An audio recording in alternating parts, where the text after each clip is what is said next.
Saya ucapkan selamat siang dan Assalamualaikum warahmatullahi wabarakatuh. Oke, pada video siang hari ini saya akan membagikan materi mengenai hidrolisis garam, gitu ya. Baik, semoga materi ini bisa membantu kalian yang ada di kelas 11, gitu ya, supaya belajarnya jauh lebih mudah. Gitu ya. Sekali lagi videonya bisa di-share ke teman-teman yang lain agar dapat saling belajar gitu ya. Dan bagi yang mengalami kesulitan, semoga dengan video ini bisa membantu mempermudah belajarnya. Oke, baik, silahkan disimak video pembelajaran kimia pada bab hidrolisis garam ya. Semoga bermanfaat. Oke, baik. Biasanya kalau untuk hidrolisis garam, saya langsung saja ke contoh soal yang seperti ini, gitu ya. Yaitu lakukan analisis apakah larutan garam berikut ini termasuk mengalami hidrolisis, gitu ya. Jika mengalami hidrolisis, maka tuliskan reaksi hidrolisisnya. Oke, ini adalah zatnya PbNO3 2 kali, NH4 2 kali CO3, gitu ya. Kemudian KNO3, MgSO4, dan Na2HPO4. Oke, nah sebagian kalian pasti rata-rata sudah tahu senyawa ini, gitu ya. Cuma seperti apa penjabarannya, silahkan disimak video ini baik-baik. Oke, nah ini saya ingatkan kembali, gitu ya. Hanya ion yang berasal dari asam lemah atau basa lemah yang dapat bereaksi dengan air atau mengalami hidrolisis. Gitu ya. Baik, garam itu kan termasuk dalam senyawa, gitu ya. Kalau senyawa, maka dia punya ion positif atau ion negatif, gitu ya. Nah, berarti nanti kalian harus cek terlebih dahulu ion positif atau ion negatifnya berasal dari asam yang lemah atau basa yang lemah. Ya, atau Pak dua-duanya sama-sama lemahnya. Nah, ya. Jadi lakukan seperti itu. Kalau sudah ketahuan mana yang kuat, mana yang lemah, ya, maka dengan teori ini yang saya tuliskan, ya, hanya ion yang berasal dari asam yang lemah atau basa yang lemah, gitu ya, yang dapat bereaksi dengan air atau terhidrolisis. Oke. Nah, sedangkan ion yang berasal dari asam kuat atau basa kuat, nah intinya yang kuat tidak terhidrolisis. Gitu ya. Oke, contohnya tadi yang pertama PbNO3 2 kali. Oke, senyawa ini harus kita ionisasikan terlebih dahulu, yaitu menjadi Pb2+ ditambah 2NO3 min. Gitu ya. Nah, sekarang kita tentukan Pb-nya ini kuat atau lemah. Ternyata Pb-nya lemah. Gitu ya. Pb bukan termasuk golongan 1A, bukan termasuk golongan 2A.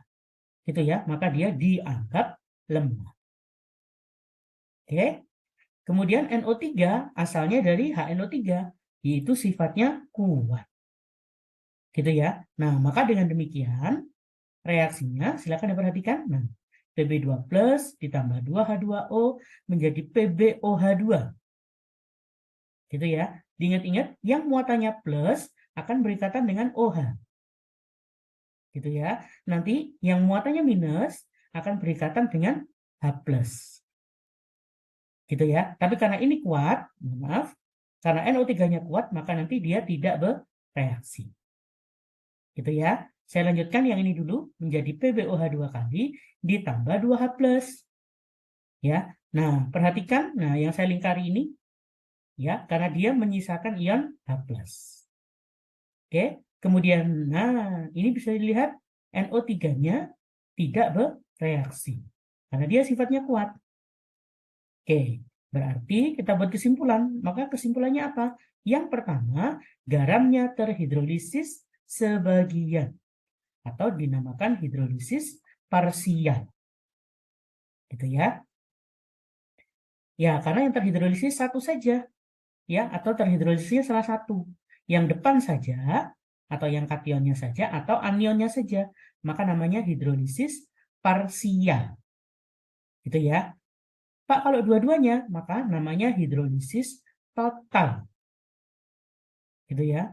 Pak, tidak ada yang terhidrolisis. Ya, namanya tidak terhidrolisis. Oke. Nah, kemudian saya lanjutkan. Kesimpulan yang kedua, garamnya bersifat asam. Ya, perhatikan yang saya lingkari warna biru. Ya, ini sisanya H+, makanya bersifat asam. Gitu ya. Kalau sisanya OH- bersifat basa. Oke. Ya, jadi reaksi hidrolisisnya seperti ini. Ini adalah reaksi hidrolisisnya dua ini, ya, yang Pb dan NO3. Lalu ini kesimpulannya. Ya, jadi kesimpulan itu bisa diambil berdasarkan reaksi hidrolisis. Oke?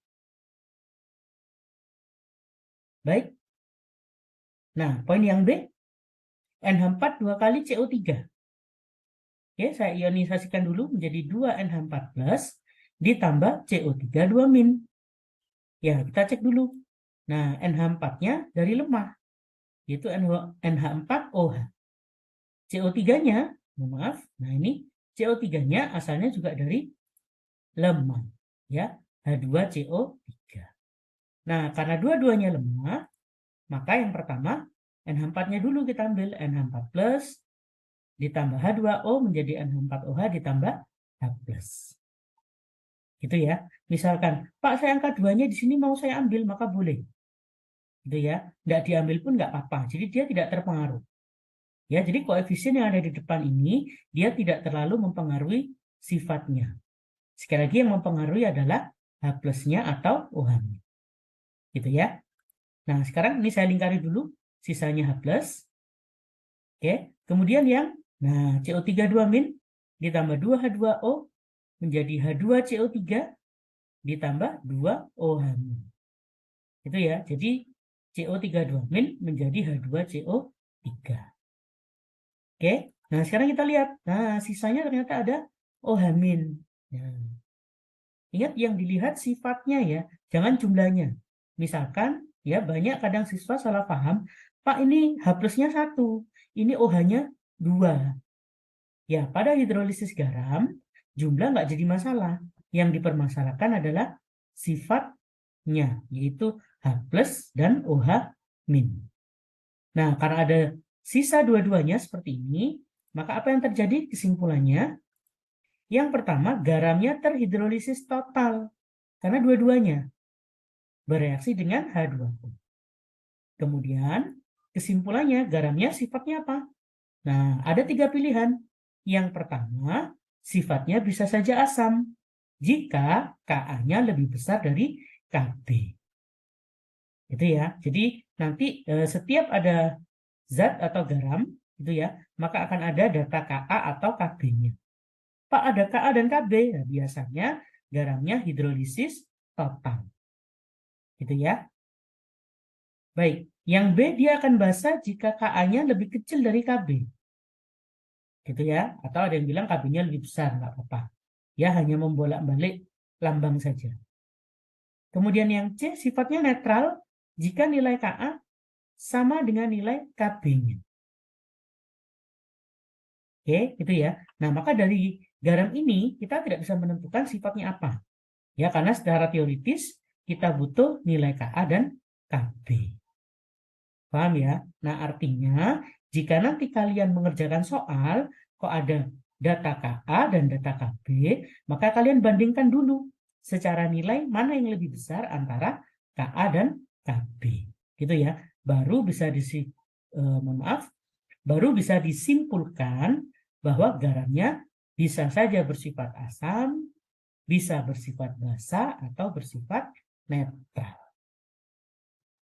Oke? Baik, saya lanjutkan. Nah, sekarang tipe yang C, KNO3. Oke, kita ionisasikan dulu menjadi K positif ditambah NO3 negatif 1. Kalau kita cek kembali, maka K ya termasuk kuat karena golongan 1A. NO3- ya dia termasuk kuat juga. Gitu ya. Nah, karena dua-duanya kuat, maka seperti tadi, nah K+-nya tidak terhidrolisis. terhidrolisis. NO3-nya juga tidak terhidrolisis. Nah, karena dua-duanya tidak mengalami hidrolisis di dalam air, ya, maka kesimpulannya adalah satu, garamnya tidak terhidrolisis. Nomor dua, garamnya sifatnya netral. Ya, karena asamnya kuat, basanya juga kuat. Ya, maka sifat garamnya bersifat netral. Jadi dia tidak akan bersifat asam maupun bersifat basa. Gitu ya. Biasanya di sini boleh ditambahkan pH, maka pH-nya persis 7. Kalau yang tadi sifatnya asam berarti pH-nya di bawah 7. Kalau basa maka pH-nya di atas 7. Paham ya? Jadi bisa ditambahkan kesimpulan yang ketiga. Itu ya, barangkali ada yang menanyakan pH-nya. Oke? Baik. Nah, sekarang yang D, MgSO4. MgSO4 jika terurai menjadi Mg2+ ditambah SO4 2-. Gitu ya. Nah, maka kita cek dulu Mg-nya sifatnya kuat. Oh, SO4-nya juga kuat. Nah, maka seperti poin yang sebelumnya tadi, gitu ya. Nah, Mg-nya tidak terhidrolisis dari sini. Kemudian SO4-nya juga tidak terhidrolisis. Ya, itu ya. Jadi enaknya garam kalau dua-duanya tidak terhidrolisis, maka kesimpulannya pasti garamnya tidak terhidrolisis. Gitu ya. Nah, yang kedua, garamnya pasti netral. Oke, jadi bahasa gampangnya tidak terhidrolisis itu artinya netral. Asal harus dua-duanya ya. Sekali lagi, kalau dua-duanya tidak terhidrolisis, maka garamnya bersifat netral. Oke. Baik, kita ke soal yang terakhir. Ya, yaitu Na2HPO4 gitu ya. Oke, kita ionisasikan menjadi 2Na+ ditambah HAPO4 2-. Ya. Seperti tadi kita periksa dulu ya, yang 2Na sifatnya kuat, yang HPO4 sifatnya lemah. Gitu ya. Nah, maka Na-nya tidak terhidrolisis. Oke. Kemudian nah HPO4 2- ditambah H2O menjadi H2PO4- ditambah OH-. Gitu ya. Ya, jadi hanya yang satu masuk ke sini. Ya, ini kan hanya satu, ketambahan satu lagi, maka hanya 2. Gitu ya. Karena hanya sudah hilang satu, maka tinggal di sini hanya satu, O-nya 1. Ya, alias OH. Oke. Kalau sudah, nah perhatikan. Ternyata sisanya OH-. Nah, maka dari sini kita buat kesimpulan. Yang pertama, garamnya terhidrolisis sebagian ya atau parsial. Kemudian, nah garamnya sifatnya basa. Kenapa basa? Nah, perhatikan. Yang sisa adalah OH-. Ya, atau yang ketiga nanti bisa tambahkan. Biasanya ditanya pH-nya yaitu di atas 7. Gitu ya. Nah, biasanya nanti kalau di sekolah masing-masing untuk pemeriksaan pH ya, baik itu nanti untuk garam yang sifatnya asam maupun basa, itu lebih cepat biasanya menggunakan kertas lakmus.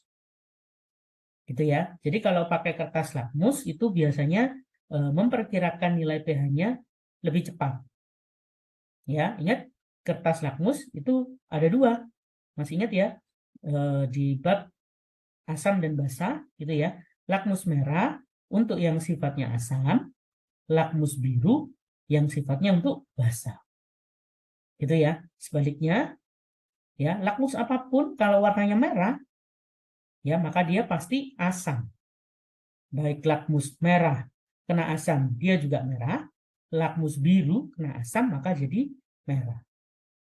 Gitu ya. Sebaliknya, lakmus apapun kalau kena basa maka lakmusnya akan berubah menjadi biru. Gitu ya. Pak, lakmusnya merah kena basa, maka lakmusnya pasti akan jadi biru.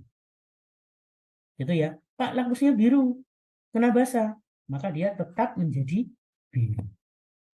Itu ya. Kemudian untuk mencelupkannya, cukup sedikit saja yang dimasukkan ke kertas lakmus, gitu ya. Kalian bisa pegang pakai kayak penjepit gitu, ya, biar tidak melukai tangan, ya, walaupun sudah pakai pengaman, ya. Sekali lagi mohon berhati-hati, gitu ya. Oke, baik. Inilah materi yang bisa saya bagikan pada kalian pada siang hari ini. Semoga materinya bisa membantu kalian untuk mempermudah belajarnya, gitu ya. Baik, sampai ketemu di video pembelajaran kimia untuk minggu depan. Saya ucapkan selamat siang dan wassalamualaikum warahmatullahi wabarakatuh. Ya, baik. Inilah yang bisa saya share untuk siswa-siswi sekalian, ya. Jadi bisa di-share ke teman-teman yang lain ya jika bermanfaat dan agar dapat membantu teman yang lainnya, gitu ya. Dan bisa di-subscribe untuk mendapatkan update videonya di tiap minggunya, gitu ya. Dan bagi yang menonton channel ini silahkan beri komentar yang positif di channel ini. Ya, itu saja yang bisa saya berikan kepada siswa-siswi sekalian, baik untuk yang kelas 10, kelas 11 maupun kelas 12.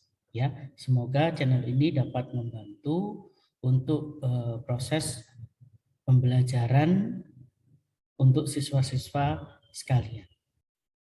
Ya, baik. Terima kasih atas waktunya. Assalamualaikum warahmatullahi wabarakatuh.